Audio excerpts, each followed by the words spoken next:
project is called EarthQuick Detection Bed. Its purpose is to detect earthquake vibration and automatically move or secure the bed for safety. This project is extremely useful in homes, hospitals, elderly care centers, hostels, smart safety system. The vibration sensor detects shaking and sends signal to the Arduino. The servo motor then move or lock the bed automatically during earthquake.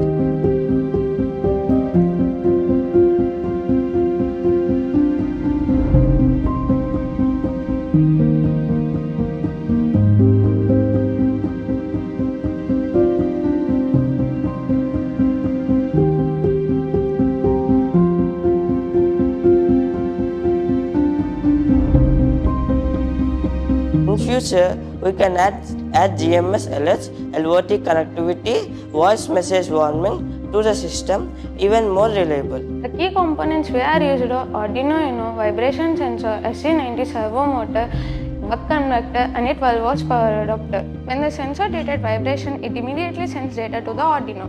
The Arduino activates the servo motor, which moves the bed to a safer position. After the shaking stops, the system resolves automatically. We thank our principals, our teachers and Skyspace for their support. This project has helped us understand real-world safety system.